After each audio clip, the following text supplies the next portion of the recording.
আমরা সাধারণ জনগণ বাঁচবো না, আমাকে বাঁচতে দেব না।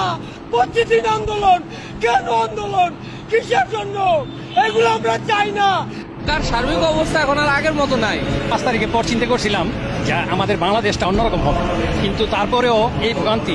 আজকে আমার মা হাঁটতে পারে না, ওনার হার্টে পেস মেকার লাগানো, তো এই ভোগান্তির কোনো কারণ হয় না। তার আন্দোলন করবে, তাদের অনেক ধরনের ওয়ে আছে আন্দোলন করার।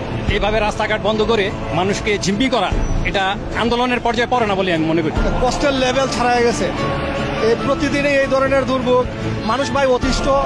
আসলে এরপরে আর বলার কিছু নাই। অবশ্যই এটা একটা ভয়াবহ পরিস্থিতি এই দেশের মানুষ আর এটা নিতে চাচ্ছে না। আমি কিন্তু আশা করছিলাম যাতে ভালো কিছু পাবো। পাটেমে আসছি ডাক্তার দেখাতে, আমি আসছি খিলক্ষেত থেকে, তো আমাকে বাংলা মোটর নামে দিয়েছে, তখন বৃষ্টিতে ভিজে ভিজে হাইটে আমাকে পাটেম।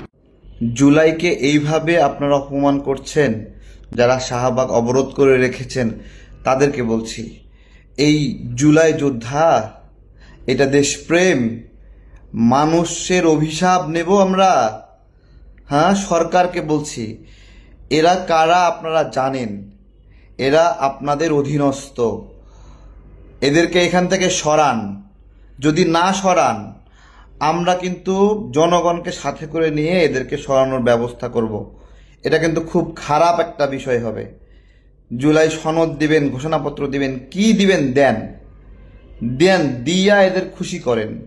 কিন্তু এইভাবে শাহবাগে এক পাশে পিজি হাসপাতাল, এক পাশে বারডেম হাসপাতাল, একটু দূরে ঢাকা মেডিকেল, তার একটু পাশেই বার্ন ইউনিট, এইখানে এইরকম রঙ্গমঞ্চ করবে আর সেটা দেশের মানুষ মেনে নেবে? এইভাবে অভিশাপ দেবে?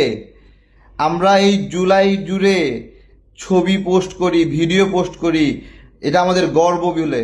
আজকে এই ছবিগুলো পোস্ট করতে খারাপ লাগছে। এটা জুলাই যোদ্ধা, হ্যাঁ, জুলাই যোদ্ধা এইভাবে মানুষকে কষ্ট দেবে? হ্যাঁ।